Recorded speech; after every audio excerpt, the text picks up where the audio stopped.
It was at about Christmas time that my friend bought this knife for his wife, and from what I understand, she uses it a lot. This is a knife I've never really heard about. Kori, premium Japanese. And then the box right there says artisan.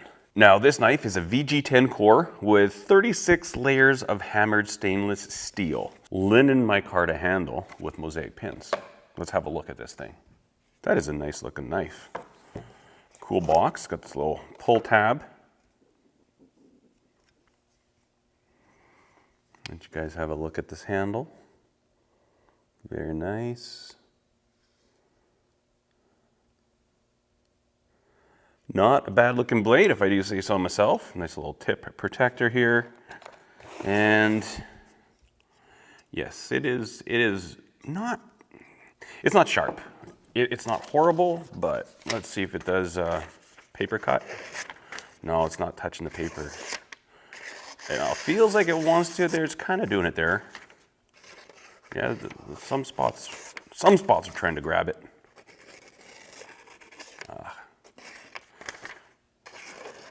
As you can see, it's taken a little bit of work. Yeah. That's a dull knife, so we're gonna fix that. To sharpen this knife, I'm going to be using the TS Prof K03 knife sharpener. This bad boy right here. I'm just gonna have to swap out this single finger knife holder. This is for shorter blades, and I've got the two that I can put on and will support this knife. It will get sharpening. So this is an 8-inch chef. So I'll let you know how long it takes to sharpen an 8-inch chef with the TS Prof. So the way these work is you first clamp down on this screw, and then this second one spreads this apart and just is like a jack screw. And it just really increases the grip strength. Good grip on there. Crank that guy, perfect. Now I can see the secondary bevel right at the very edge that was put in there from the factory, and I want to try and match that so that I'm not changing the sharpening angle that the manufacturer wanted this to be. Little quick trick to do that, super easy. Right now I've got my studio light right in front of me. One reason obviously being that I'm filming and it's nice to have the light, but the other thing it does is it gives me really good light, directional light that I can see what's going on in the sharpening. So I can see that secondary bevel there. You might be able to pick it up. You can see it right here actually good.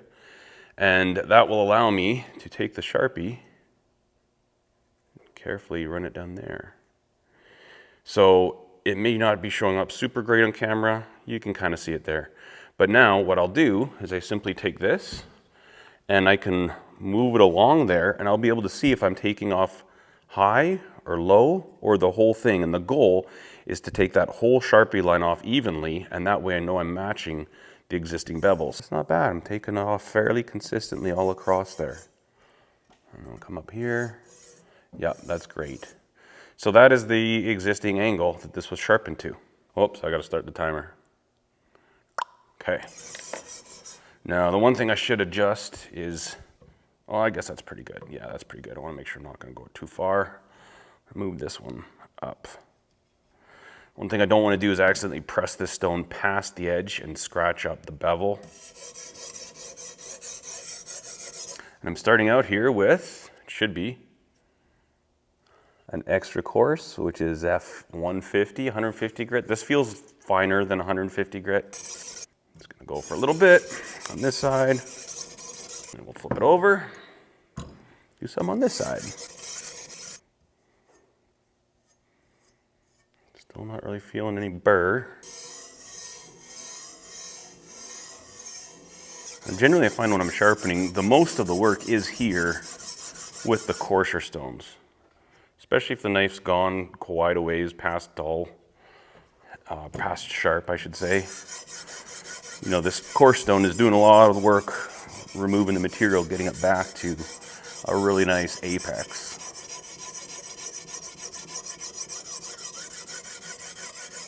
You know, I'm wondering if it's this steel. I've never actually sharpened VG10 before, but I do know that different steels produce a different burr. It'd be cool to be like an expert sharpener and just know that, oh, okay, when you're sharpening this type of steel, you're gonna get this instead of that. And then you could really argue with people in the comment section, you know? I'm pretty sure that's what you would do with your time if you become an expert. Yeah, nice burr. Now I'm just gonna make sure that burr is consistent all across the whole. I think it is. I'm trying to keep this as even as possible, but ideally, once you feel the burr, there, we've got the burr now, then that's when you can stop, because that's when your metal's just being pushed this way and this way, and you've removed material, you've made that sharp apex. And the more you keep going, essentially at this point, now we're just eating away at the knife. Like, there's no benefit coming from it. Yeah, I've got a nice burr everywhere, so great. So now we're gonna flip it over this side. I like to give it a wipe in between. Go to the 220. And from here, all we're doing is just refining the surface. And again, with this light, I can actually see the coarser scratches being taken out. And sometimes I'll adjust the blade, adjust my head so I can see those scratches, and I can actually see them change. And I can see exactly when I've removed all those coarser scratches from the previous stone. Once I've done that, it's time to move on. And this is where things start to go a little quicker. Few finishing passes.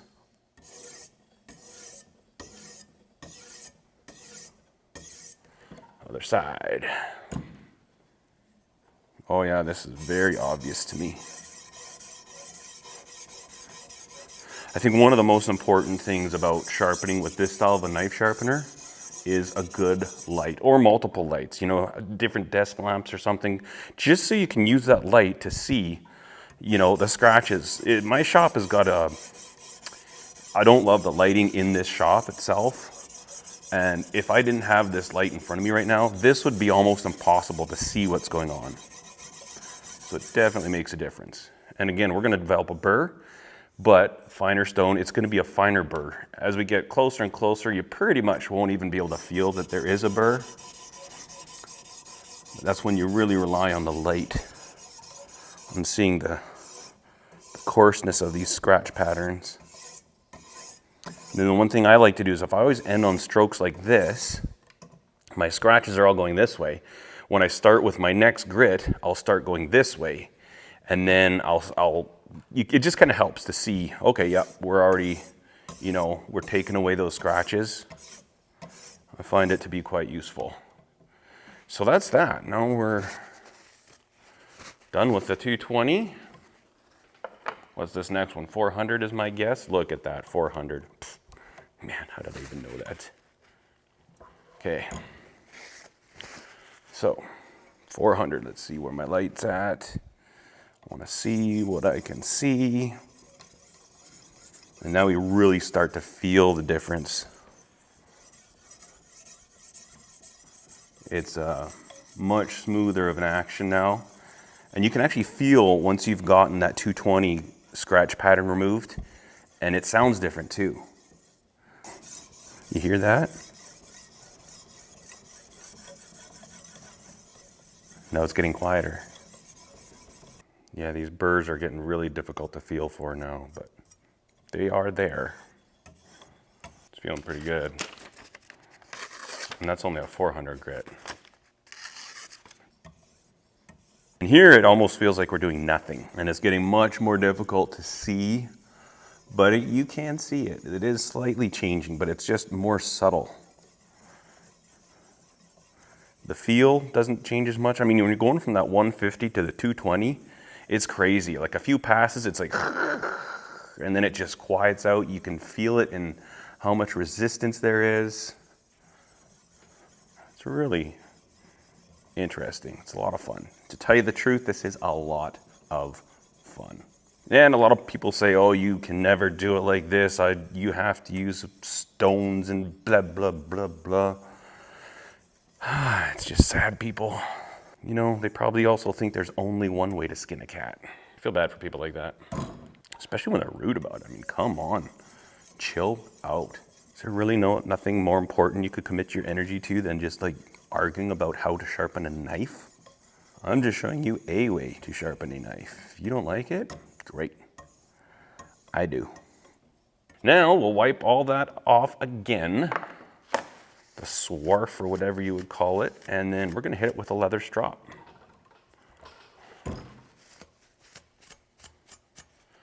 And this will actually put a mirror polish on this bevel.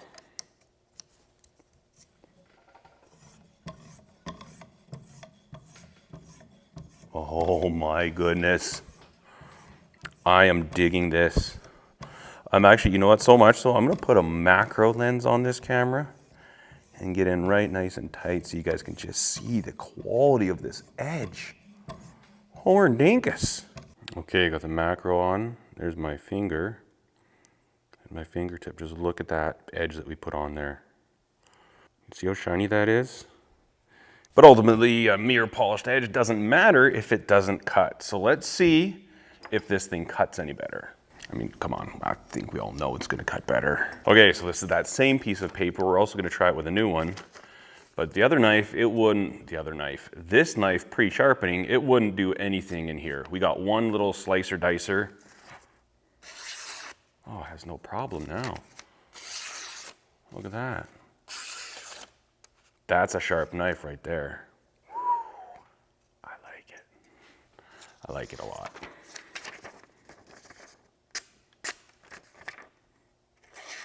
Yield the tip. She's good.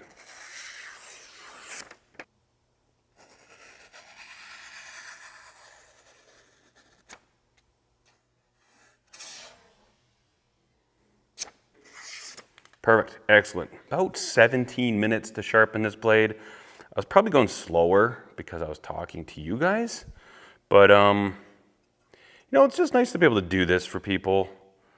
When people find out that you're good at sharpening knives or that you make knives, you get a lot of requests to sharpen knives. But think about it, you know what, you're doing something for your friends. You're keeping them safe.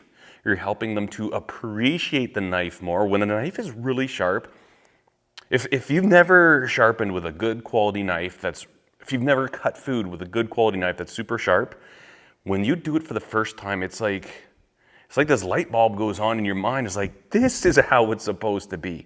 And yeah, so Doug, there you go. Got your knife already. Ruth's knife, your wife's knife. I don't know if she lets you use her knives, does she? I know some ladies that get really nice knives, they don't let their husbands use them, and sometimes that's a good thing. I myself am trying to do a lot more cooking. In fact, I literally just made egg drop soup, which didn't really involve much cooking. It's fun to cook, and if you enjoy cooking, and you've been using mediocre, subpar knives like these, my wife and I bought this set when we got married, thinking, hey, we're married, we're adults, we should do adulting things like buy good knives. And we bought Wusthoffs. These knives they're fine. They will be stain free forever, but the steel itself is not a good performing steel. Full stop. And I don't care what anybody says. This is a soft, poor performing knife that I had to sharpen all the time. In fact, it's starting to get weird things happening because of how much I had to sharpen this thing. But then you get on something a little bit better, a nicer knife, a better steel that's properly sharpened. And you start using it, it's like, wow, that is a completely different experience. These things are fantastic. This is the one I like the most, the K03. It's not cheap. I don't know what the pricing is on it now. They did send this to me, like they do. They kind of sponsored a video. But this one is ideal for everything. You know, you got the single finger here that you can do smaller blades, EDC blades, all the way up to, you can do 10-inch chef knives in here. Whatever, I don't know what the biggest one I've ever done in here, but this thing is fantastic. Anyways, thanks for coming along, folks, while we sharpened up a kniff for a friend.